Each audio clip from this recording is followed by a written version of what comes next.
जो होगा, जो कैरी फॉरवर्ड कर पाएंगे under the excise, under the service tax और अंडर द वैट एक्ट, वो मेरा कैरी फॉरवर्ड चला जाएगा।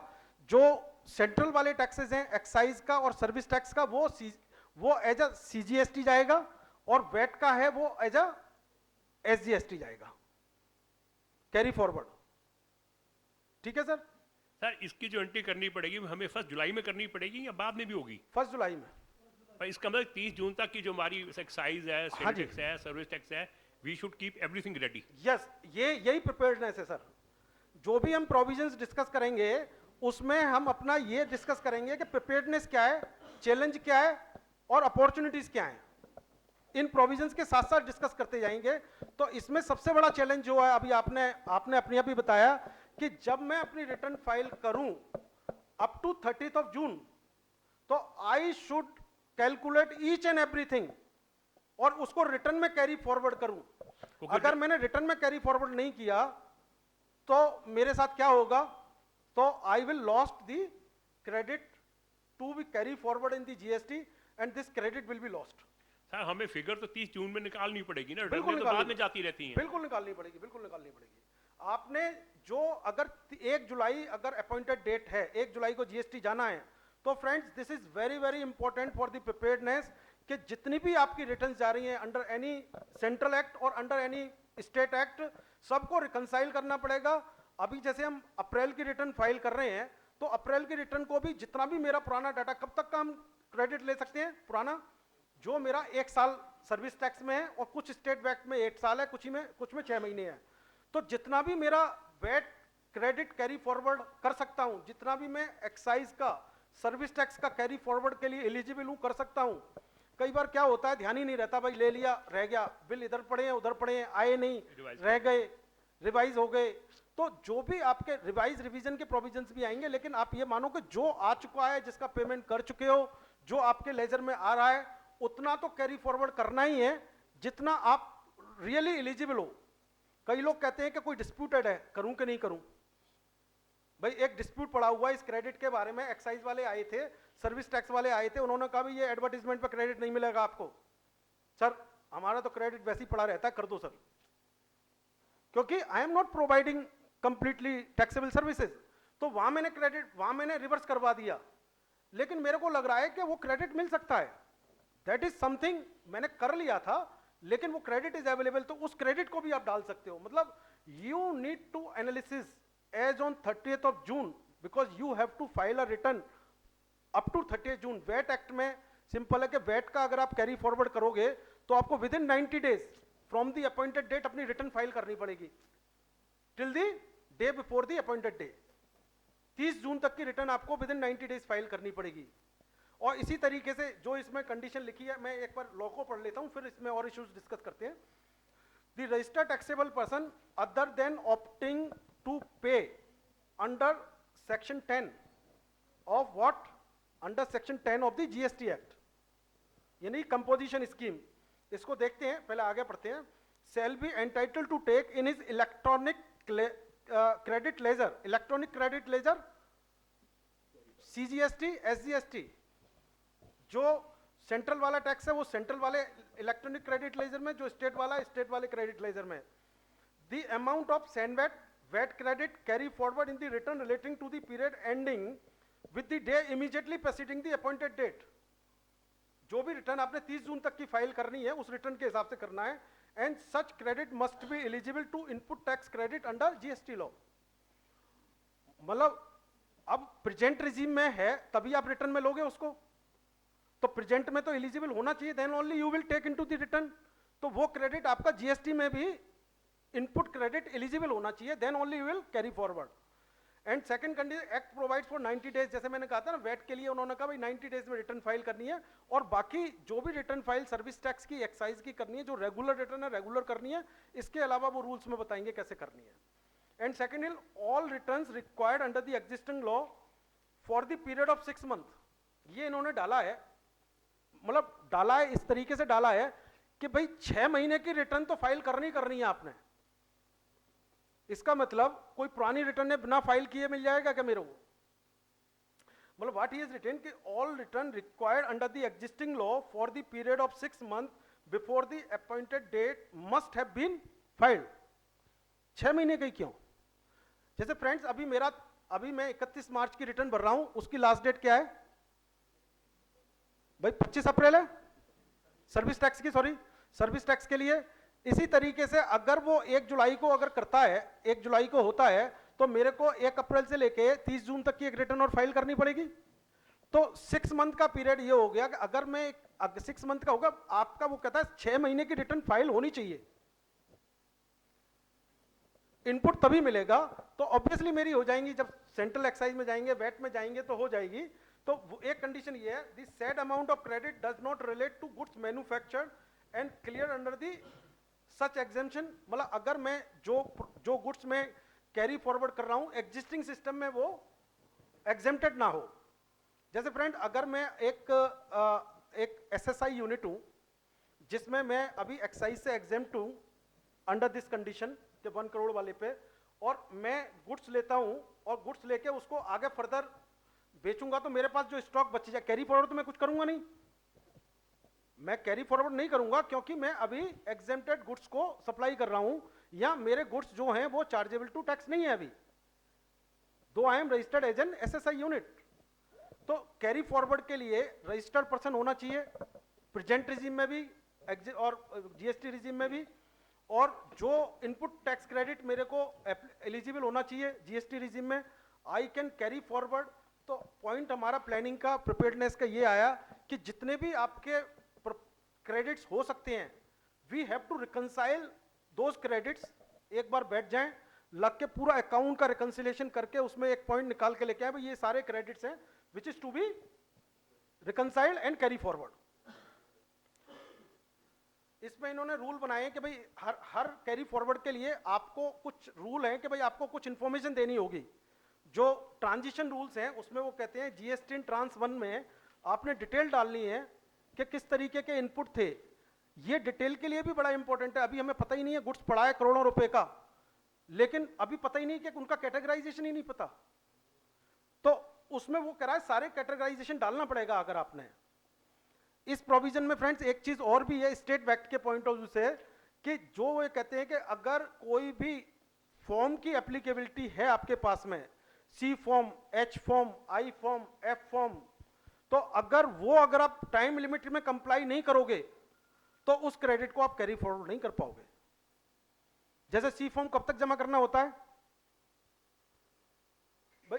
विद इन अ क्वार्टर जमा करना पड़ता है, जब भी applicability with in a quarter जमा करना पड़ता है। इसी तरीके से H form, F form with in a month, एक मंथ में जमा करना पड़ता है F form.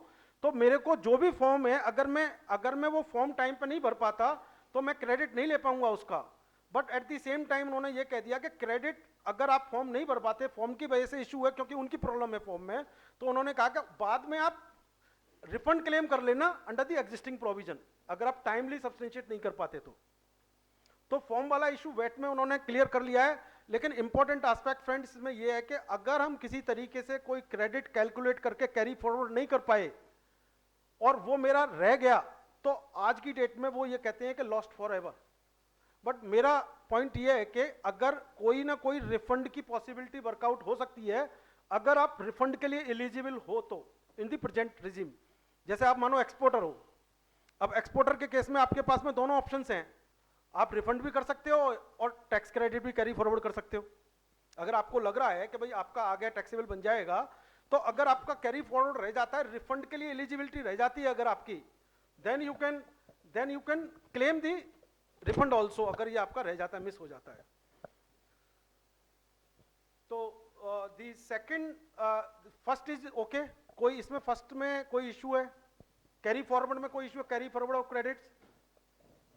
So friend next is the unavailed credit और वेट ऑन कैपिटल गुड्स। जैसे पता है, बड़ा इजी है, सिंपल सा है कि भाई आज के डेट में सैनवेट क्रेडिट रूल्स कहते हैं कि if you are buying some capital assets then you will be eligible for the 50% of the duty in the current year and 50% of the duties in the next year। इसी तरीके से different VAT act में उन्होंने दे रखा है कि जब भी आप कोई कैपिटल गुड्स खरीदते हैं तो उसमें उन्होंने टाइम लिमिट दे रखी है कि विद इन 2 ईयर्स आप कर सकते हो, विद इन 5 ईयर्स कर सकते हो, 10%, 20%। तो इन्होंने ये कहा है कि जब ऑन दी अपॉइंटेड डेट अगर आप कोई क्रेडिट आपका पड़ा है, अनअवेल्ड रहा है सैंडबैग क्रेडिट, जो आपको अगले सालों में लेना चाहिए था, ऑब्वियसली आप उसको कैरी फॉरवर्ड जितना ले लिया उसको तो आप कैरी फॉरवर्ड में ले गए, जो नहीं ले पाए उसको आप इस सेक्शन में जाके कैरी फॉरवर्ड कर, मतलब इस सेक्शन में जाके अवेल कर सकते हैं उस साल में। तो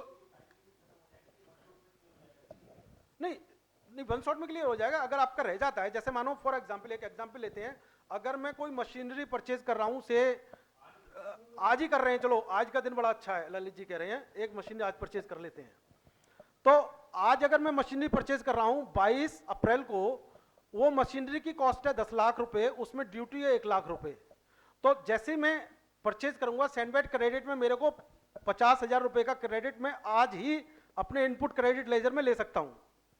तो जब मैं 30 जून के रिटर्न फाइल करूंगा तो मेरे लेजर में क्या होगा, वो 50,000 तो मैंने क्लेम कर लिए, अनअवेल्ड क्रेडिट मेरे पास होगा जिसको 50,000 का, तो अनअवेल्ड क्रेडिट को मैं कैसे लूंगा, जीएसटी में जाके अनअवेल्ड क्रेडिट में 1 जुलाई को unavailed credit on capital goods under this section carry forward कर लूंगा उसको।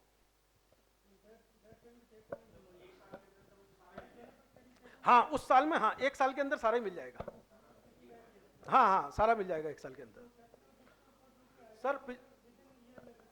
हाँ पहले जो डिफरेंट टाइम थी, अब कैपिटल गुड्स के लिए as soon as you purchase a capital asset आप क्लेम कर सकते हो जब आपने बैलेंस शीट में कैपिटलाइज कर दिया। नहीं सर सेम लॉ नहीं, पुराने में तो आप नहीं ले सकते थे, हाँ करंट में आप ले सकते हो, सेम रह जाएगा दोनों। हाँ जी ललित जी आप कह रहे थे ना कि भाई अगर मैंने ये मशीन अगर 31 मार्च में खरीदी होती तो 50% तो मैंने पहले ही ले लिया, अगली एंट्री तो 1 अप्रैल में मार दूंगा ना, फिर जीएसटी के लिए कुछ बचेगा ही नहीं। हाँ जी है जी, कौन सी? नहीं मिल सकती है जी, मिल सकती है, 2 डिफरेंट ईयर होना चाहिए। नो सर हर स्टेट हम सैंडबैग की बात कर रहे हैं, सैंडबैग की बात स्टेट की बात इसलिए नहीं कर रहे कि हम इतने नॉलेज नहीं है हमें कि सारे स्टेट एक्ट की नॉलेज हो। सैंडबैग और ड्यूटी तो स्टेट सैंडबैग रूल में 50-50% है, एक आपने अभी ले ली अगले दिन ही ले सकते हो, बिल्कुल मिल जाती है। और क्या है कि अब तो यूनिफॉर्म हो गया, अब तो जैसी कैपिटल एसेट जीएसटी में जैसी कैपिटल एसेट खरीदेंगे सेम डे मैं क्रेडिट क्लेम कर सकता हूं, इवन पुट टू यूज की कंडीशन भी नहीं है। अगर मैंने कैपिटलाइज कर दिया अपने बुक्स ऑफ अकाउंट्स में तो आई कैन डू दिस।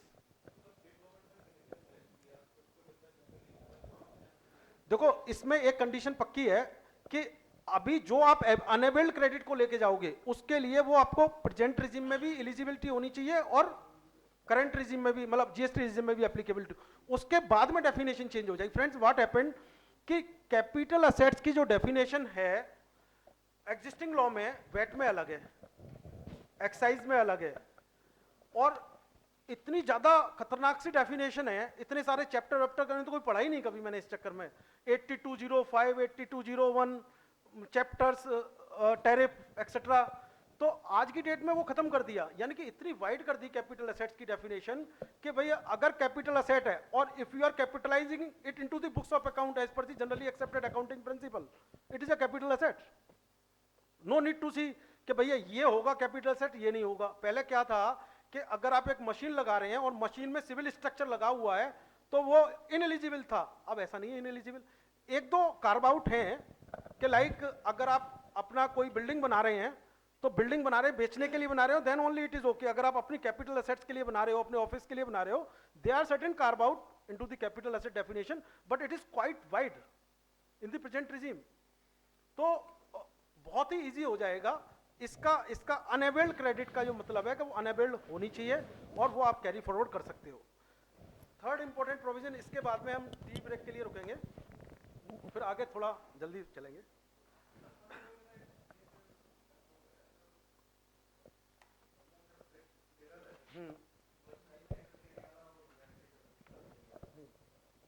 जैसे अब ये मई जून में अगर वो परचेज करता है तो एक्साइज तो वो क्लेम करता नहीं, तो उसको वो क्लेम कर सकता है। अब कैपिटल गुड्स का, कैपिटल गुड्स भी और क्रेडिट दोनों का बताओ सर। नहीं पहले कैपिटल गुड्स की बात करते हैं, दूसरे को दूसरे में लेके आएंगे। कैपिटल गुड्स का अब आप अपना मतलब क्वेश्चन अपना वो करते हैं कि हमने सर एक मशीन परचेज की, ठीक है जी, जो मैन्युफैक्चरर है लेकिन एक्साइजेबल, अभी वो 1.5 करोड़ में लिमिट में है, वैट तो उसने क्लेम कर लिया हाँ मई में अभी हम अभी रिसेंटली परचेज कर ले या कभी भी कर ले, जून तक कभी भी कर ले या अभी कर ली, तो क्या उसका भी कुछ क्लेम कर सकते हैं? मतलब आप ये कह रहे हो कि एक कोई बंदा एसएसआई में है, मैन्युफैक्चरर है, और वो अभी एक्साइज ड्यूटी चार्ज नहीं करता, लेकिन परचेज कर रहा है मशीनरी, उसमें जो एक्साइज ड्यूटी का कंपोनेंट है, क्योंकि वो अभी चार्ज नहीं करता इसलिए क्रेडिट नहीं ले पा रहा, तो क्या मैं जीएसटी में जाऊंगा तो उसको क्रेडिट ले पाऊंगा, नहीं ले पाऊंगा? हाँ। यही क्वेश्चन है ना? बिल्कुल बिल्कुल। हाँ, यही क्वेश्चन है ना? तो अगर जो गुड्स मैं बना रहा हूं वो मेरा फ्यूचर में भी कैरी, मतलब वो हो रहा है, टैक्सेबल है जीएसटी में, तो मैं उसका कैरी फॉरवर्ड, उसका क्रेडिट ले पाऊंगा, कहां ले पाऊंगा वो मैं बताऊंगा। उसके लिए रजिस्ट्रेशन कराए ना कराए? नहीं, वही मैं बता रहा हूं कि उसके लिए कहां ले पाएंगे, कैसे ले पाएंगे, ये प्रोविजन देखते हैं, फिर डिस्कस करते हैं। इसमें ये है कि ये जो वाला था अवेल्ड और अनअवेल्ड वाला था, वो ये है कि उसने अवेल ही नहीं किया, क्योंकि वो इस प्रेजेंट में रिजीम में मतलब वो एलिजिबल ही नहीं था, तो आगे जब वो कैरी फॉरवर्ड करेगा तो कैसे करेगा? हैं? हाँ, जो रजिस्टर्ड, जो एग्जेम्पशन में है, एसएसआई एग्जेम्पशन में या और किसी एग्जेम्पशन में क्लेम कर रहा है, he is not charging the output tax liability. तो फ्रेंड्स, द नेक्स्ट, इसमें जो सेंडबैट क्रेडिट वाले में भी रूल क्या कहता है कि आपने GST and trans within 60 days में सारी इंफॉर्मेशन कैपिटल एसेट से रिलेटेड डाल ली है, then only you are eligible for this unavailed credit का कैरी फॉरवर्ड। तो friend, this is a very talked section. ये उस ईस्ट वाइल जो मॉडल जीएसटी एक्ट था उसमें 169 था सेक्शन, और यहाँ इन्होंने उसको थोड़ा सा अपना इस तरीके से किया है, क्योंकि अभी जो हमारे पास लेटेस्ट मॉडल जीएसटी एक्ट था वो 26 नवंबर 2016 वाला था, उसमें इन्होंने चालू किया था 166 से, और 166 से 190 191 तक ये प्रोविजंस थे, ट्रांजिशन प्रोविजंस थे। अब इन्होंने थोड़ा सा रेशनलाइज करके उन ट्रांजिशन प्रोविजंस को 3 सेक्शन में ही कंपाइल कर दिया है, लेकिन उनके सब सेक्शंस बना दिए, वेरियस सब सेक्शंस। तो वो जो सब सेक्शन बनाए हैं, ये सब सेक्शन उनमें से सबसे ज्यादा इंपॉर्टेंट है, जो बहुत सारे ऐसे लोगों की इच्छाओं को, ऐसे लोगों की प्रॉब्लम को सॉल्व करता है, कि जिन्होंने कहा यार, जैसे अभी राजेश जी ने कहा, भाई मैं तो टैक्सेबल ही नहीं था, एग्जेम्पशन क्लेम की हुई थी, या मैं कैसे क्रेडिट फॉरवर्ड करूं, क्योंकि वो दोनों जो सेक्शंस थे, सबसेक्शन 1 और subsection 2, carry forward and capital goods registered के लिए थे। अनरजिस्टर्ड वाले क्या करें? तो सर ये सेक्शन पढ़ते हैं, क्रेडिट ऑफ एलिजिबल ड्यूटीज। अभी तक जो भी हमने पढ़ा था वहां एलिजिबल ड्यूटीज नहीं आया था, वहां आया था सैंडबैट और वेट और एंट्री टैक्स। सैंडबैट, वेट और वो आया था, क्योंकि वहां वो जो बंदा था जिसने कैरी फॉरवर्ड करना था या जिसने अवेल करना था अनअवेल्ड को, वो टैक्सेबल पर्सन ही था। और अब क्या है कि जो बंदा आज एग्जिस्टिंग है, अगर वो टैक्सेबल नहीं है और वो he is not a registered person in the present regime, and जब जीएसटी में जाएगा तो उसको चार्जेबिलिटी बन जाएगी, रजिस्ट्रेशन लेना पड़ेगा, तो वो चीज एक बार इसमें कवर होती है। तो credit of eligible duties VAT including entry tax, जहां जहां सैंडवेटेबल है, जिस स्टेट में सैंडवेटेबल है। On inputs, sir it is talking about only inputs, not in capital goods held in stock. Inputs held in stock, capital goods वाला अभी तक नहीं आया है। तो अब इसके लिए ये क्या कह रहा है, किसके लिए एप्लीकेबल है ये, कि this who is eligible under this section, person not liable to be registered under the earlier law or the present law, persons engaged in manufacturing, sale of exempted goods, manufacturing of exempted goods or sale of exempted goods, provision of exempted services। अगर purely exemption का ही काम कर रहा है, exemption manufacturing, exemption product manufacture, exempted goods sale or exempted services। Third, person providing works contract under the service tax and claiming abatement under rule 26/2012। You will see what is this। इसमें basically क्या है कि जब हम works contract की तरह works contract बन के अगर सर्विस टैक्स में होते हैं, तो ये एक वर्क्स कॉन्ट्रैक्ट के लिए 2 ऑप्शंस हैं, either he can take shelter of the valuation rule, valuation rule 2A is applicable to the works contract, आपने पढ़ा होगा 70% ओरिजिनल कॉन्ट्रैक्ट एक्सेट्रा एक्सेट्रा। और ये है 26 अपॉन के यहाँ एवेटमेंट मिल जाती है कि 70% आपका एग्जेम्प्ट है, 30% पे आप टैक्स दे दो। तो वो 2A वाला नहीं, वो ये वाला जो 26 अपॉन 2012 के नोटिफिकेशन में है, वो person and the first stage dealer, second stage dealer, registered importer और depot of the manufacturer, these are the persons eligible under this section. तो बेसिक कॉमन चीज क्या है इसमें? इसमें कॉमन चीज ये है कि जो अभी राजेश जी ने एक क्वेश्चन पूछा कि भाई कोई एक बंदा है आज की डेट में एसएसआई एग्जेम्पशन में है या कोई एग्जेम्पशन गुड्स मैन्युफैक्चर करता है और कोई मैन्युफैक्चर्ड एग्जेम्प्टेड और टैक्स फ्री गुड्स सप्लाई करता है, सेल करता है, तो उन केसेस के लिए क्योंकि वो रजिस्टर तो है नहीं, तो वो ड्यूटी जो उनके इनपुट जो उनके स्टॉक में है उसका कैरी फॉरवर्ड कैसे करेंगे या उसको कैसे एलिजिबिलिटी बनेगी, ऑब्वियसली उनका कंसर्न है पक्का। तो फ्रेंड्स इसके लिए उन्होंने जो पहले ये सेक्शन जब फर्स्ट ड्राफ्ट बिल आया था उसमें नहीं था, और जब जो सेकंड मॉडल ड्राफ्ट बिल आया था उसमें भी बहुत सारे टर्म्स इसमें नहीं थे, रिपोर्ट्स ऑफ द मैन्युफैक्चरर नहीं था उसमें। First stage second stage dealer क्या होता है पता है सब लोगों को? तो just for the sake of clarity, the first stage dealer is a person who is directly purchasing from the manufacturer, who is charging excise duty on it, but the first stage dealer or the second stage dealer is not supposed to charge any excise duty, but he is just supposed to pass on this duty to the further trader, further manufacturer or trader whosoever। कि जैसे मैं एक example देते हैं कि मैं manufacturer हूं, समीर जी first stage dealer हैं, और वहां से परचेज करने के लिए कोई कंपनी इनके पास में आती है कि भाई मेरे को परचेज करना है, जैसे मानो सीमेंट परचेज करने आती है, मान लो फॉर एग्जांपल आजकल जब हम सीमेंट परचेज करते हैं तो कहां से परचेज करते हैं? किसी भी बंदे के पास में जाते हैं, डीलर से परचेज करते हैं, वो एक्साइज ड्यूटी दिखाता ही नहीं है, उसमें बिल में शो ही नहीं करता वो एक्साइज ड्यूटी, और वो टैक्सेबल इनवॉइस नहीं बनाता उसका, क्योंकि as a person he is not supposed to charge excise duty, only the manufacturer is supposed to charge excise duty on it, but if you are registered as a first stage dealer or a second stage dealer, then you become liable to pass on this component of excise duty into your bill, and that the person who is buying from you can take credit of it। For example अगर एक मैं manufacturer हूं और ए एक manufacturer और B एक manufacturer है, लेकिन ए जो बी है वो ए से नहीं परचेज करता डायरेक्टली, वो सी से परचेज करता है, और सी इज अ ट्रेडर। तो सी अगर अपने आप को फर्स्ट स्टेज डीलर रजिस्टर्ड करा ले, तो सी जब ए से खरीदेगा तो उसको एक्साइजेबल इनवॉइस मिलेगा, और वो एक्साइज को चार्ज नहीं कर सकता, लेकिन एक्साइज में अगर first stage dealer second stage dealer registered हो जाते हो तो आप एक्साइज कंपोनेंट को पास ऑन कर देते हो, और पास ऑन करके आप टैक्सेबल इनवॉइस बन जाता है। तो these are the person which will call a first stage dealer and second stage dealer, just to take care of those things के एक्साइज जो मूव कर रही है अगर वो फर्दर प्रोडक्शन में यूज हो रही है, ऑब्वियसली एक्साइज अगर प्रोडक्शन में यूज होगी तो सेनवेट में आ जाती है, और एक्साइज अगर ट्रेडिंग में यूज होती तो I cannot take credit. तो तभी जो ट्रेडर है जो मैन्युफैक्चरिंग में यूज नहीं करता, ही इज नॉट कंसर्न कि कहीं से भी मिल जाए, भाई वो तो किसी डीलर से जाकर परचेज कर लेता है, लेकिन क्या अब करना चाहिए उसको?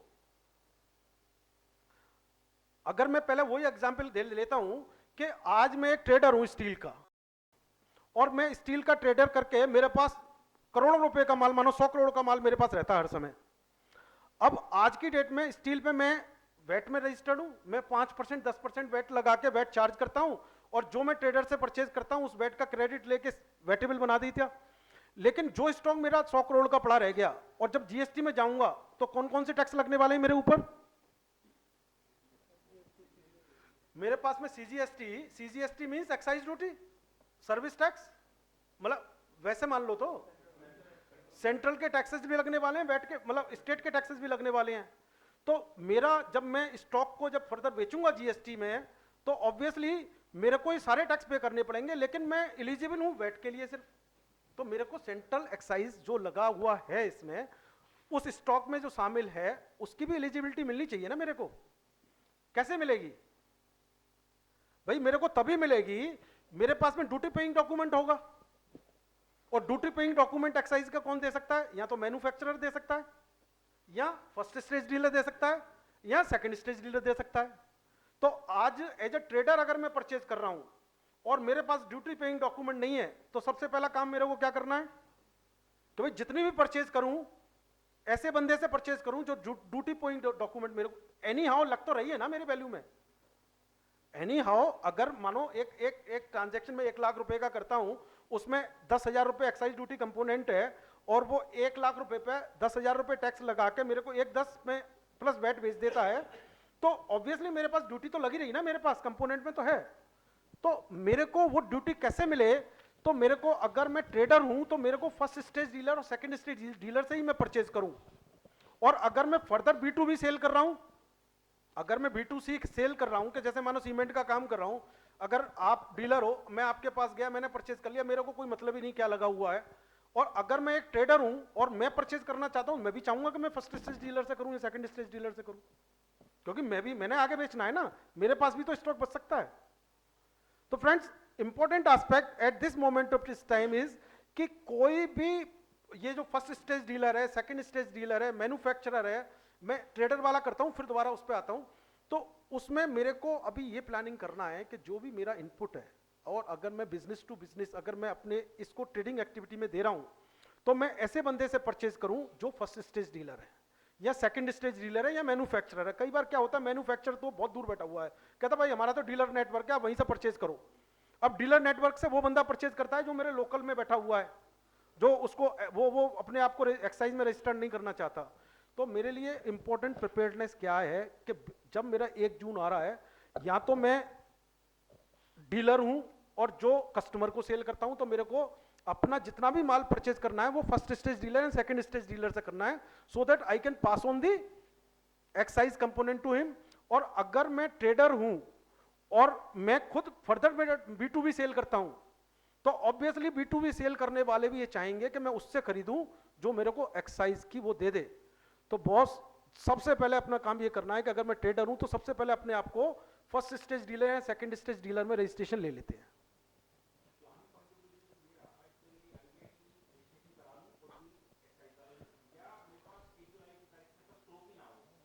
दोनों चीजें हो सकती है, पर ऐसा पॉसिबल नहीं है, कंटिन्यूटी ऑफ बिजनेस में ऐसा पॉसिबल नहीं है। आप एक स्टील के ट्रेडर हो, आप देखो वो जगह कितनी घेर के रखते हैं, करोड़ों रुपए का स्टॉक वैसे ही पड़ा रहता है। तो it is not possible. Whether I should convert that stock as an excisable stock and so that I can charge as a first stage dealer, second stage dealer to the manufacturer और to the trader who is purchasing from me. इसमें कोई harm नहीं है, बहुत ही simple concept है, बहुत ही simple concept है कि भाई मैं एक्साइज में जाके अपने आप को फर्स्ट स्टेज डीलर, अगर मैं B2B सेल करता हूं तो it is very easy, I can do this, और कराना चाहिए इमीडिएटली। और एक हमने बात की थी इंपोर्टर, सर मैन्युफैक्चरर पे अभी ये 2 मिनट में आते हैं। एक हमने बात की थी रजिस्टर्ड इंपोर्टर। रजिस्टर्ड इंपोर्टर क्या है कि अगर मैं इंपोर्ट तो करता हूं और इंपोर्ट किए हुए गुड्स को मैं बेचता हूं, लेकिन अगर मैंने एक्साइज में अपने आप को ये अपने मतलब का है मीनू, और वो कि अगर मैं रजिस्टर्ड इंपोर्टर एक्साइज में मैंने अपने आप को रजिस्टर्ड नहीं करवा रखा, तो जो CVD का कंपोनेंट है which is being charge in lieu of excise duty, क्या मैं अपने ट्रेडर को जो मेरे से परचेज कर रहा है मैं उसको पास ऑन कर सकता हूं? I can not do this. So importers के लिए बड़ा इंपॉर्टेंट है कि जो इंपोर्टर्स हैं अपने आप को एक्साइज में रजिस्टर्ड करवा लें as an registered importer, then only they can pass on this CVD component to the person who is buying from him and who is making B2B sale, so that he can claim the credit of CVD component. Generally क्या होता है कि import में there are 3 things involved majorly. एक तो basic custom duty, दूसरा CVD additional duty on in lieu of excise, और तीसरा SAD in lieu of VAT. तो वेट का तो जनरली मैं क्या करता हूं, मेरे पास में या तो मैं रिफंड क्लेम कर लेता हूं अगर if I am making a taxable supply, लेकिन मेरा जो CVD कंपोनेंट है वो रह जाता है। अगर मैं मैन्युफैक्चर कर रहा हूं तो मैं उसका सेंडवेट ले लेता हूं, अगर मैं ट्रेडर हूं आगे ट्रेडर को बेचता हूं तो मैं CVD मेरा कॉस्ट बन जाता है। लेकिन क्योंकि ये CVD मेरे को मिल सकता है आगे कैरी फॉरवर्ड आगे इस सेक्शन में अगर मैं इसमें आ जाता हूं तो मेरे को ऐसा बंदा ढूंढना पड़ेगा importer who is registered in central excise as an registered importer. तो फ्रेंड्स तीन चीजें इंपॉर्टेंट निकल के आएंगे। सबसे पहले अगर मैं ड्यूटी का क्रेडिट लेना चाहता हूं, जो एक्साइज ड्यूटी है एज अ ट्रेडर लेना चाहता हूं जब मैं फर्दर सेल करूंगा, या एज अ ट्रेडर मैं इंपोर्ट ड्यूटी के सीबीडी कंपोनेंट का क्रेडिट लेना चाहता हूं, तो I need to plan for my stock should include everything which has been purchase from either the first stage dealer, second stage dealer और the registered importer. इसी तरीके से ये तो बात ये होगी कि जो मेरा पार्ट स्टॉक में बच जाएगा जिसका क्रेडिट ले लूं, लेकिन सेमी फिनिश्ड गुड्स और फिनिश्ड गुड्स किसके लिए होता है? मैन्युफैक्चरर के लिए होता है। ये तो ट्रेडर की बात हो गई। अब आते हैं मैन्युफैक्चरर पे। तो मैन्युफैक्चरर में जो इनपुट कंपोनेंट होता है वो एक तो input as a raw material होता है, input as a semi finished goods होता है, और input as a finished goods होता है। यही होता है ना। जो क्लोजिंग स्टॉक होता है वो तीन तरीके का होता है कि भाई semi finished goods, raw material, semi finished goods and finished goods. तो जब मैं एज अ मैन्युफैक्चरर, और मैन्युफैक्चरर के केस में होता है I am eligible for this exemption, और मैं अभी ले नहीं पाता इनपुट का क्लेम। मेरा स्टॉक 30 जून को बच जाएगा जिसमें ये एक्साइज का कंपोनेंट है, कैसे क्रेडिट फॉरवर्ड लूं? तो फ्रेंड्स इसके लिए इंपॉर्टेंट एस्पेक्ट ये है कि मेरे को, अगर मैं मैन्युफैक्चरर हूं और एग्जेम्प्टेड गुड्स की सप्लाई करता हूं, तो मेरे को ये सेक्शन एक शेल्टर देता है जो ये कहता है कि अगर आप ये कंडीशन पूरी करते हो सारी, तो हम उस क्रेडिट को आपको, जो एक्साइज ड्यूटी कंपोनेंट है वो हम आपको क्रेडिट दे देंगे। किस में है वो कंपोनेंट? आपके रॉ मटेरियल स्टॉक में, आपके फिनिश गुड्स स्टॉक में, आपके सेमी फिनिश गुड्स WIP में। तो ये कहता है कंडीशंस क्या क्या है। पहले क्रेडिट अवेलेबिलिटी बता दी किस किस पे है, और benefit is available on input, not available to input services. It is applicable only for inputs. So अब आ जाते हैं कंडीशंस क्या क्या हैं। सर एक बहुत ही खतरनाक कंडीशन इन्होंने डाली है, बाकी कंडीशंस तो ठीक है। Excuse me, sir. ये what is the nomenclature of this electronic credit ledger? कहाँ से बोला? Sir, हाँ. सर ये सामने अच्छा अच्छा. दिख रहे हैं। इसका क्या nomenclature है सर? ये इलेक्ट्रॉनिक क्रेडिट देखो लेजर सर, मैं अभी ये हम वैसे इनपुट टैक्स क्रेडिट हम डिस्कस करेंगे, उस समय हम डिस्कस करेंगे, लेकिन मैं आपको वैसे बता देता हूं। इलेक्ट्रॉनिक क्रेडिट लेजर और इलेक्ट्रॉनिक कैश लेजर, ये हमारे जैसे PLA होता था ना, पहले PLA होता था, RG23 होता था, RG23 होता था जिसमें हम क्रेडिट लेते थे, PLA वो होता था जिसमें हम कैश डिपॉजिट करके अप्लाई करते थे, यूटिलाइज करते थे। ये दोनों चीजें सेम है। इलेक्ट्रॉनिक क्रेडिट लेजर, आज अगर कोई भी बंदा ट्रेडर है, मैन्युफैक्चरर है, GST इन्वायरमेंट में, वो अपने एक बुक्स ऑफ अकाउंट्स में जहां भी रजिस्टर्ड है उसके 4 लेजर आएंगे, 6 आएंगे, वैसे तो मैं 4 की बात कर रहा हूं अभी। एक तो electronic cash ledger for state, electronic cash ledger for centre, electronic credit laser जहां में मेरे को इनपुट एलिजिबिलिटी मेरी क्रेडिट होगी वो फॉर सेंटर फॉर स्टेट, और इसके बाद में आउटपुट वाली। ठीक है ना, 6 बनेंगे। तो इलेक्ट्रॉनिक क्रेडिट लेजर ओके है। तो सर कंडीशंस क्या क्या हैं? गुड्स मस्ट बी यूज्ड और intended to be used for taxable supply implied है। भाई GST में अगर वो टैक्सेबल सप्लाई है तभी मैं उसको इनपुट को अपना क्रेडिट ले पाऊंगा। दूसरे वाला छोड़ते हैं, तीसरे वाले पे आते हैं कि eligible to take credit under GST law. जब मैं टैक्सेबल सप्लाई कर रहा हूं और जो इनपुट है मेरे पास में वो ऐसा ना हो कि वो GST में एग्जेम्प्टेड हो, तो मैं या GST में मेरे को उस इनपुट की एलिजिबिलिटी ना हो, तो एलिजिबिलिटी इनपुट की भी होनी चाहिए उसकी GST में। 2, तीसरी, the person should have in possession of the duty paying document, यानी कि उसको ड्यूटी पेइंग डॉक्यूमेंट के चक्कर में तो हम करें फर्स्ट स्टेज डीलर से खरीदो, सेकंड स्टेज से खरीदो, तो ड्यूटी पेइंग डॉक्यूमेंट वो कि जहां वो बाइफरकेट कर पाए कि बेसिक वैल्यू कितनी है, एक्साइज ड्यूटी कितनी है इसमें, तो he should be in possession of the original होना चाहिए उसके पास में। और सेकंड इज द इनवॉइस और other documents should be with in 12 month before the appointed day, यानी कि अगर हम 30 जून को, मेरा 1 जुलाई का अपॉइंटेड डे है, तो मेरे पास 1 जुलाई 2016 से लेकर 30 जून 2017 तक के ही में जो इनवॉइसेज हैं जो इस स्टॉक में शामिल हैं बचे हुए हैं, उनकी ड्यूटी में कैरी फॉरवर्ड कर सकता, मतलब क्लेम कर सकता हूं। And next is the supplier of services is not eligible for abatement. इन्होंने एक कंडीशन डाली है, वैसे तो ये एसेट सप्लाई के लिए, सप्लाई ऑफ सर्विसेज के लिए नहीं है जनरली, मतलब सप्लाई ऑफ सर्विसेज के लिए है, लेकिन अबेटमेंट की कंडीशन कह रहा है ये। भाई सप्लायर और सर्विसेज होता है, उसके कौन से 3 कंपोनेंट होते हैं जो क्रेडिट लेने के लिए? Input services and capital goods. तो जो सप्लाई ऑफ सर्विसेज है वो इनपुट का भी तो क्रेडिट ले ही सकता है ना यहाँ। तो इसमें वो कह रहा है कि इसने जो अवेटमेंट वर्ड यूज किया है, अभी तक लोगों को जीएसटी में अवेटमेंट आएगा नहीं आएगा ये पता नहीं था कहीं, लेकिन इन्होंने सेक्शन में यूज किया है कि he should not be in abatement under GST. तो इसका मतलब कुछ ना कुछ अवेटमेंट वाली कहानी भी जीएसटी में आने वाली है, ऐसा लग रहा है। तो लास्ट तो ये रूल है, इस रूल को बाद में पढ़ेंगे। तो अब एक और जो है, taxable person passes on the benefit of such credit to the recipient by way of reduced prices. Sir ये बहुत बड़ी तलवार है, आप मेहनत करो, बेनिफिट पास ऑन होना चाहिए, आप मेहनत करो, वहां से लो, ऐसे लो, और फिर उसके बाद में पता लगे कैसे पास ऑन होना चाहिए। एक्चुअली क्या है कि उन्होंने इसमें एक एंटी प्रॉफिटियरिंग क्लॉज डाला है जीएसटी लॉ में, जिसमें वो कहते हैं कि अगर टैक्स का बेनिफिट किसी तरीके से आपको मिल रहा है, इधर by way of increased in ITC और by way of reduced tax rate, तो you need to pass on it to the customer. क्यों? इन्फ्लेशनरी प्रेशर ना हो जाए। और जनरली क्या है, मैं फ्रेंड्स एक बात just for a lighter note, कि जीएसटी नया नहीं था, हमारे पास में इतनी चॉइस थी, कहता जहां जहां जो जो अच्छा मिला ले लो। सर 160 कंट्रीज में ऑलरेडी जीएसटी था, नया तो था नहीं। और सारे लोग गए घूमने, बोले जहां जैसे शॉपिंग करने जाते हैं ना, बहुत बड़े एक स्टोर से जहां लिया वो रख लिया रख लिया रख लिया, एक बड़ी सी बास्केट बढ़ गई। अब पैसे तो देने नहीं है इन लोगों को, कहीं से पैसे लेने हैं, तो इसलिए दिक्कत नहीं थी, एंटी प्रॉफिटियरिंग भी डाल दो। सर बहुत अच्छा है, डाल देते हैं इसमें, क्या होगा भाई इससे? सर लोग पास ऑन कर देंगे। अरे वैसे ही पास ऑन करेंगे, कंपटीशन कहाँ है इंडिया में तो जो एक आदमी 10 रुपए पे 3000 का माल बेच देता है सर, यहां कहां से प्रॉफिटियरिंग करेगा? कंपटीशन इतना है इंडिया में, बट मलेशिया में डला हुआ है इसलिए डाल दो।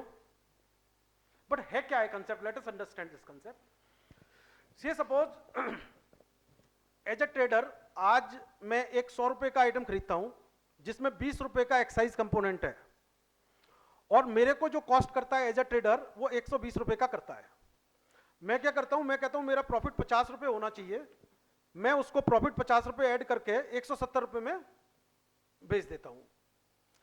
अब जीएसटी में आने के बाद में मेरे को अचानक पता लगा कि भाई मैं जिससे परचेज कर रहा हूं वो मेरे को 120 रुपए में, मतलब 120 रुपए में 20 रुपए एक्साइज का कंपोनेंट है, वो 120 रुपए काट के बिल मेरे को दे देता है।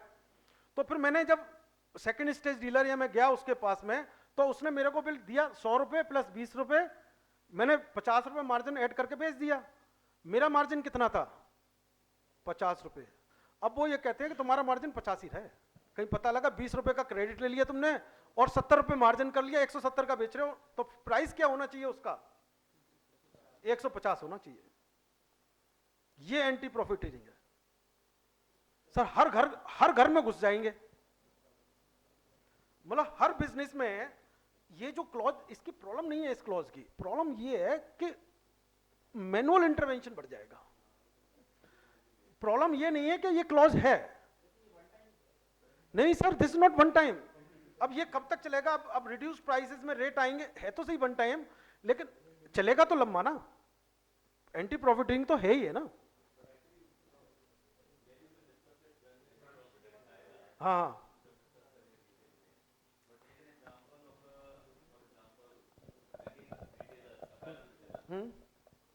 आज की डेट में एक अपैरल रिटेलर को जो वो रेंट पे करता है उस पे उसको सर्विस टैक्स का कोई क्रेडिट नहीं मिलता है। Now tomorrow when he starts getting the service tax credit, now how will this anti profiteering clause will work, because that also means कि वो जो सर्विस टैक्स का क्रेडिट ले रहा है वो आगे पास ऑन करेगा कस्टमर को, डेफिनेटली करेगा। ठीक है। सो आई थिंक वो एक बहुत चैलेंजिंग रहेगा, ओपन गेट है for the officials to come and ask, और ये बाद में असेसमेंट में बहुत प्रॉब्लम आने वाली है इस चक्कर में। समीर जी ने बिल्कुल ठीक कहा, जैसे ललित जी ने भी कहा था कि भाई वन टाइम है, वन टाइम है, लेकिन पर्पस देखो ना, ये तो ट्रांजिशन में डाला है इन्होंने कि जहां भी टैक्स बेनिफिट आज नहीं मिलता आपको और आपको आज जो आप अपनी प्राइसिंग डिसीजन लेते हो वो इस बेसिस पे लगते हो कि आपको टैक्स का क्रेडिट नहीं मिलता। जब जीएसटी में जाओगे, जब टैक्स का क्रेडिट मिल जाएगा ट्रांजिशन में जाके, तो प्राइस डिसीजन आपका उस टैक्स को एडजस्टमेंट करने के बाद में होना चाहिए। इसके अलावा जैसे समीर जी ने जो सिचुएशन बताई कि मानो आज की डेट में मेरा कोई कंपोनेंट, फॉर एग्जांपल अगर मैं मानो कोई गारमेंट्स बेचता हूं या मैं कोई एक ऐसा आइटम बेचता हूं, कार बेचता हूं, सपोज मान लो मारुति अगर कार बेचती है, आज की डेट में जो उनको इनपुट क्रेडिट मिल रहा है और जो आउटपुट क्रेडिट है, वो इनपुट क्रेडिट अगर कुछ ऐसे आइटम्स हैं जो उसको नहीं मिलता, जैसे इनका एग्जांपल ले लेते हैं, ट्रेडर वाले ले लेते हैं कि जिसका एक जैसा सर्विस प्रोवाइडर है, फॉर एग्जांपल एक चार्टेड अकाउंटेंट जब कोई अपना कंप्यूटर खरीदता है तो उसको वेट लग के आता है, क्या वो वेट का क्रेडिट लेता है? जीएसटी में मिल सकता है ना, एसजीएसटी का क्रेडिट मिल जाएगा। क्रेडिट मिल जाएगा तो ऑब्वियसली उसकी कॉस्ट ऑफ सर्विसेज कम हो जाएगी, तो वो सर्विसेज की कॉस्ट भी कैसे कैलकुलेट होगा, कितना कॉम्प्लेक्स हो जाएगा। हाँ, वो डायरेक्ट कॉस्ट से रिलेटेड था, मटेरियल से रिलेटेड था। Material से समीर जी का जो एग्जांपल है वो अदर ओवरहेड से रिलेटेड है। अदर ओवरहेड मेरा जो मैं बिजनेस कर रहा हूँ उसमें मेरे रॉ मटेरियल कॉस्ट के अलावा अदर ओवरहेड्स भी हैं जिनको मैं अपनी कॉस्ट में शामिल करता हूँ, चाहे मैं ट्रेडर हूँ चाहे मैन्युफैक्चरर हूँ। उस जो अदर ओवरहेड्स हैं, उस अदर ओवरहेड्स में कुछ मेरे जो से मैं अभी अगर 100 रुपये का ओवरहेड्स खर्च करता था, उसमें 10 रुपये मेरा टैक्स था जिसका मुझे बेनिफिट नहीं मिलता था। अब वो 10 रुपये टैक्स का भी मुझे अगर बेनिफिट मिल जाएगा तो 90 रुपये मेरी कॉस्ट आ जाएगी, तो उसके हिसाब से बड़ी मुश्किल हो जाएगा, अपनी प्राइसिंग सेट करना बहुत मुश्किल काम हो जाएगा। So the idea behind this provision is कि इन्फ्लेशनरी प्रेशर नहीं आ जाए, कि the present government want to be very cautious कि जबरदस्ती हम डाल तो रहे हैं इसको जीएसटी को, पता लग गया इलेक्शन आते आते तक और ये मतलब ब्लंडर ना हो जाए, तो they are just doing all those things. अभी वो रजिस्ट्रेशन कराने के लिए इतने बड़े बड़े स्टैंड ले रहे हैं कि फोन कर रहे हैं, धमका रहे हैं एमडी को डायरेक्टली। जब इलेक्शन आएगा तो उस समय क्या होगा, कितने लोग एंटी प्रॉफिटरिंग में इफेक्टेड होंगे, one can assume this.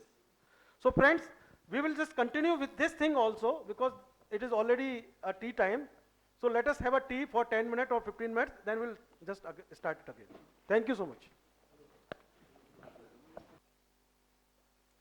After a tea, a small relax, so we'll go another hour and so.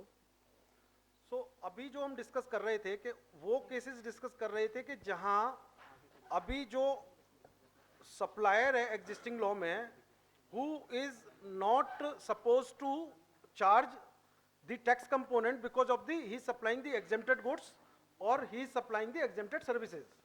तो अभी हमने देखा कि जो पहला पार्ट है इस सेक्शन का वो ये कहता है कि भाई जो फर्स्ट स्टेज डीलर मतलब manufacturer, supplier of services, trader मतलब supplier of services who is charging मतलब who is selling exempted goods and services, तो वो पार्ट ले सकता है। प्लस जो first stage dealer, second stage dealer, depot generally क्या होता है कि एक मैन्युफैक्चरिंग कंपनी होती है वो अपने दूसरे स्टेट में डिपोट्स बना देती है और डिपो से सेल करती है वो, तो इन्होंने डिपो भी इन्होंने डाल दिया था। जब डिपो से सेल होता है तो डिपो भी वो एज सच रजिस्टर्ड में रजिस्टर करवाते हैं एक्साइज एक्ट में, सो दैट कि वहां से वो रजिस्टर्ड वो मतलब बिल काट सके वहां से।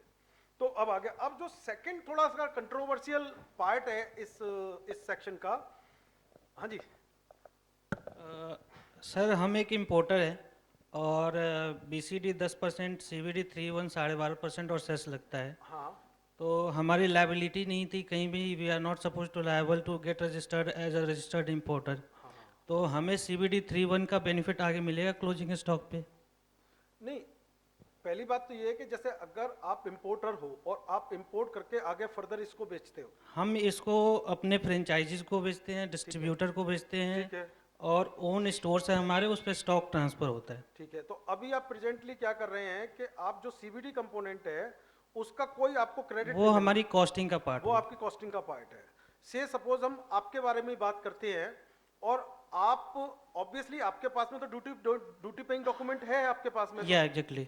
और आप अगर अपने आप को रजिस्टर्ड इम्पोर्टर रजिस्टर करा देते हैं एक्साइज में, नहीं, हमारी लायबिलिटी नहीं है क्योंकि हम पास ऑन नहीं कर रहे हैं उसको। नहीं, ऐसा है, पास ऑन करने की जरूरत नहीं है। अगर आप पास ऑन नहीं भी कर रहे होते हैं ना तब भी रजिस्ट्रेशन कराना, रजिस्ट्रेशन देखो एक चीज है कि अगर आप सेकंड स्टेज और फर्स्ट स्टेज डील अगर रजिस्टर्ड हो जाते हो तो इट इज नॉट मैंडेटरी कि आप एक्साइज को पास ऑन करो, you can even in issue the normal invoice, ऐसा नहीं है, मैंडेटरी नहीं है बिल्कुल भी। बिल्कुल बिल्कुल। जहां तक मेरी नॉलेज है कि इट इज नॉट मैंडेटरी कि भाई अगर मैं as a first stage dealer registered importer बनना हूं तो मैं उसको एक्साइज ड्यूटी कंपोनेंट को इनवॉइस में डालकर टैक्सेबल इनवॉइस ही दूं ना, इट इज नॉट मैंडेटरी। नहीं तो जो हमारा पहला एलिजिबल पॉइंट था कि the person who is not liable to get registered under the existing law who is also eligible, तो उसमें हम कवर हो सकते? नहीं, उसमें कवर नहीं हो सकते क्योंकि इन्होंने स्पेसिफिकली प्लान किया, मतलब वो डाला है कि who are the persons eligible, उसमें कहा है कि मैन्युफैक्चरर, उसमें कहा है जो लास्ट सेक्शन एक पहला लाइन ही है person not liable to get registered under earlier law. But वो तो बात ठीक है, पहली लाइन है, लेकिन पहली लाइन में क्या है कि अब मैन्युफैक्चरर है, रजिस्टर्ड नहीं है, एग्जेम्प्टेड सप्लाईज कर रहा है। We are traders basically importers and we are supplying, हम अपनी होल्डिंग कंपनी से यूके में है उनसे इंपोर्ट करते हैं यहाँ पे। देखो अगर आज आप जो भी सप्लाई कर रहे हो एज सच आप रजिस्टर्ड वैट में तो हो ही, एग्जैक्टली वैट में तो हो, एग्जैक्टली, लेकिन एक्साइज में नहीं हो, एक्साइज में नहीं है। एक्साइज में नहीं हो, आप इंपोर्ट कर रहे हो और इंपोर्ट में आपके पास ड्यूटी पेइंग डॉक्यूमेंट आपके हाथ एग्जैक्टली, और आपका 31 मार्च पे स्टॉक भी बच जाएगा बिल्कुल बिल्कुल जिसमें सीबीडी कंपोनेंट भी होगा। बिल्कुल। तो अगर उन्होंने सेक्शन में लिखा है कि आप रजिस्टर्ड इंपोर्टर बन जाओ एक्साइज में तो हम आपको दे देंगे, क्योंकि ये इश्यू ना बड़ा कंटिन्यूअस इश्यू है, इस पर काफी times and times again discussions हुए हैं वहाँ, तो उन्होंने जो उनको समझ में आया एक बार सेक्शन में डाला है। नहीं तो आज की डेट में अगर मैं रजिस्टर्ड इंपोर्टर बनता हूँ तो पीछे के बेनिफिट्स मुझे मिलेंगे? नहीं, अगर आपको मिलेंगे पीछे के बेनिफिट, अगर आप मेरी जो इन्फॉर्मेशन कहती है, जैसे आज अगर आप आज रजिस्टर्ड इंपोर्टर बन जाते हो तो obviously you are a eligible person under this section. Okay. और उसके बाद में जो आपके पास में इनपुट्स हैं, जो स्टॉक्स हैं, जो टैक्सेबल स्टॉक हैं, उनकी आप अगर डिटेल बनाते हो सारी, क्योंकि as such you are just getting a registration, exactly, आपके पास में ड्यूटी पेइंग डॉक्यूमेंट तो आपके हाथ में ऑलरेडी है ही है। बिल्कुल। अब जब जो इन्वेंट्री बच जाएगी आप में उसको बाइफरकेट करो कि कितना सीवीडी का कंपोनेंट है इसमें, और उस ड्यूटी को आप इस सेक्शन के तहत अपनी रिटर्न फाइल करके, जो भी इसमें जीएसटीएन ट्रांजिशन वाली रिटर्न फाइल होनी है, you take this CVD component for the further supplies, you can do this. Okay. तो इसका जो एक सेकंड पार्ट है जो इन्होंने एज ए प्रोविजो डाला है इस सेक्शन में, कि वहां तो इन्होंने कह दिया कि भाई मैन्युफैक्चरर और सप्लायर ऑफ सर्विसेज और फर्स्ट स्टेज डीलर डिपोज, यहाँ ये कहता है कि provided that where a registered person in GST other than a manufacturer और a supplier of services is not in a possession of the invoice or other duty evidence, मतलब duty paying document. भाई वहां क्या था कि वहां आपकी एक कंडीशन थी कि एक तो ड्यूटी पेइंग डॉक्यूमेंट आपके हाथ में होना चाहिए, यहां ये कह रहा है कि ड्यूटी पेइंग डॉक्यूमेंट अगर आपके हाथ में नहीं है तो उन लोगों को other than this manufacturer and supplier of services, ये दो वर्ड इन्होंने लिखे हैं। देखो इसमें ट्रेडर नहीं है कहीं भी, इसमें वो लोग भी नहीं है जो पहले थे, यानी कि फर्स्ट स्टेज डीलर या कोई भी था वो भी नहीं है इसमें। तो इसमें जो कार्व आउट हैं वो कार्व आउट सिर्फ दो ही हैं, मैन्युफैक्चरर और प्रोवाइडर ऑफ सर्विसेज, और उसके पास में अगर ड्यूटी पेइंग डॉक्यूमेंट नहीं है, मैं यही तो कर रहा हूं क्या ये वो तो कर रहा हूं कि अदर देन मैन्युफैक्चरर और सर्विस प्रोवाइडर। नहीं सर, इसमें जो first stage dealer second stage, नहीं बात ठीक है, लेकिन अभी तो आप कह रहे हो ट्रेडर ही रह गया, मैन्युफैक्चर भी नहीं है, सर्विस वाला भी नहीं है। अब वो लोग भी तो रह जाएंगे कि जैसे जो फर्स्ट स्टेज डीलर है, सेकंड स्टेज डीलर, उनके पास में ड्यूटी पेइंग डॉक्यूमेंट नहीं है किसी वजह से। लेकिन उस केस में और इस केस में क्या फर्क है, पहले मैं ये बात कर लेता हूं कि उस केस में तो अगर आपके पास ड्यूटी पेइंग डॉक्यूमेंट है, from the day one you are eligible to the complete duty, आपको क्रेडिट मिल जाएगा आपके इलेक्ट्रॉनिक क्रेडिट लेजर में। लेकिन इस सेक्शन में वो ये कहता है प्रोविजो में कि अगर आपके पास में ड्यूटी पेइंग डॉक्यूमेंट नहीं है, उन लोगों के भविष्य के बारे में भी कुछ सोचेंगे, भाई उनको भी कुछ ना कुछ मिलना चाहिए।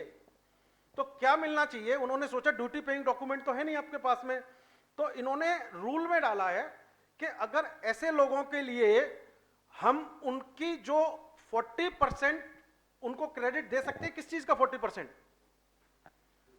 है? कौन सी ड्यूटी का है?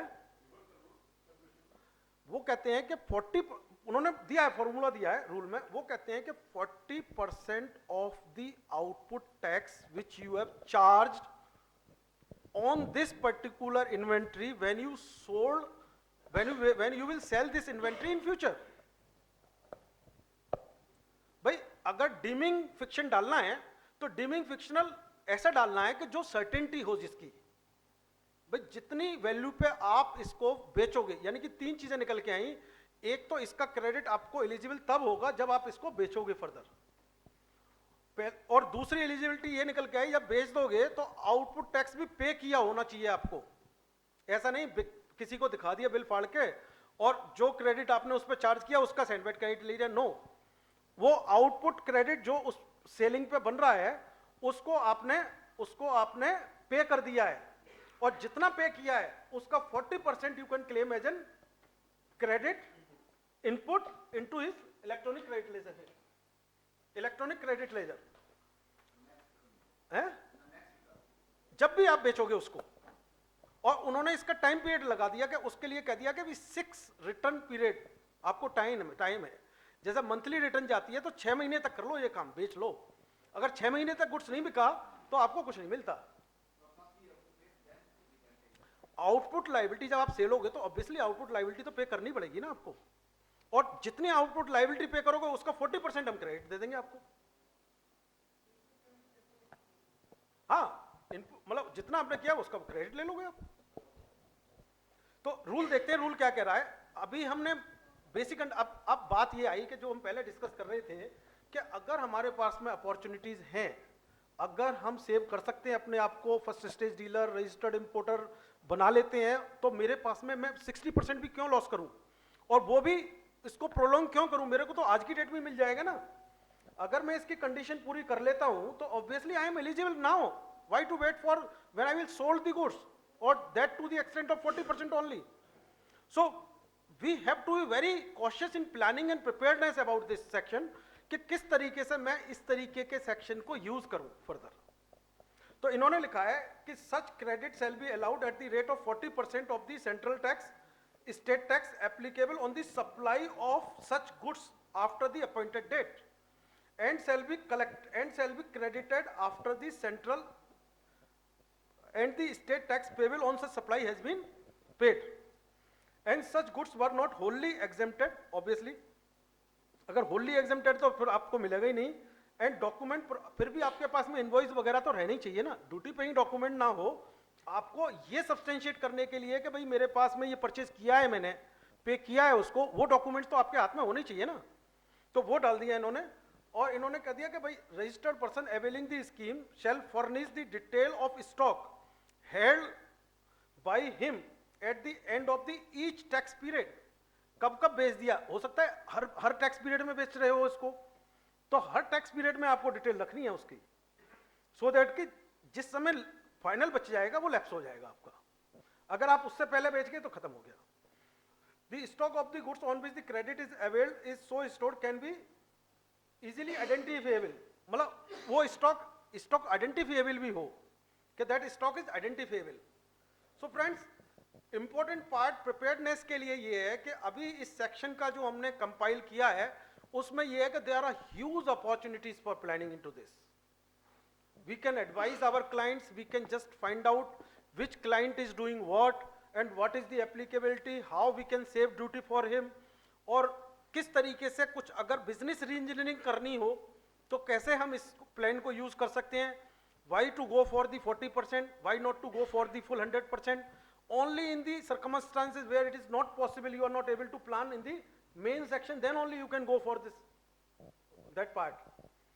So with this section, so जो exempted वाले पहले वाले में हमने किया, अभी हम 3 sections हमने किए हैं। पहला किया subsection 1 carry forward, subsection 2 capital goods, दोनों रजिस्टर्ड हैं। सबसेक्शन 3 जिसमें एग्जिस्टिंग में रजिस्ट्रेशन नहीं है अगर आपका, और एग्जेम्प्टेड गुड्स सप्लाईज कर रहे हैं तो उस केस का कर लिया। अब नेक्स्ट क्या आएगा, ये सारी सिचुएशंस हैं कि ये सिचुएशन जो वो सोच पाए थे, क्योंकि ये जो ट्रांजिशन प्रोविजंस कम से कम 2 बार आया है और सबसे ज्यादा रिप्रेजेंटेशन ट्रांजिशन प्रोविजंस में ही गए हैं। जब भी एक्ट आया है, चाहे जून वाला मॉडल एक्ट आया, चाहे नवंबर वाला मॉडल एक्ट आया, सबसे ज्यादा रिप्रेजेंटेशन इसमें गए हैं। उसका रीजन सबसे बड़ा ये था, मेरे को तो ये मिल रहा था अभी तक, अब नहीं मिलेगा, या अभी मैं आगे टैक्सेबल बना दूंगा तो कैसे लेके जाऊंगा। तो अभी हमने 3 सेक्शन कर लिया, नेक्स्ट सेक्शन पे आ जाते हैं। बड़ा सिंपल सेक्शन है, इसमें कुछ नहीं कहता, ये कहता है कि अगर आप टैक्सेबल और एग्जेम्प्टेड दोनों काम कर रहे हो तो क्या होगा। भाई ऑब्वियसली आप रजिस्टर तो हो ही हो ना, अगर दोनों कर रहे हो तो अभी क्या होता था कि आपका जो टैक्सेबल वाला पार्ट है उसकी जो क्रेडिट था, उस क्रेडिट को तो आप ऑब्वियसली कैरी फॉरवर्ड कर लोगे जो सबसेक्शन 1 के हिसाब से, और जो एग्जेम्प्टेड वाला पार्ट था उसको सबसेक्शन 3 के हिसाब से कर लो। जो एग्जेम्प्टेड वाला पार्ट था उसको 3 के हिसाब से कर लो। This is what is written over here कि if you are providing both taxable and exempted services और गुड्स, सेलिंग गुड्स, देन जो आपका टैक्सेबल वाला पार्ट था, you plan this CENVAT credit and carry forward this as per section 1 subsection 1 and credit the other one as per जहां आपका वो नहीं करना था, और वही इसमें लिखा हुआ है सारा। स्टेट वैट के बारे में सारी चीजें वही सेम एप्लीकेबल होंगी।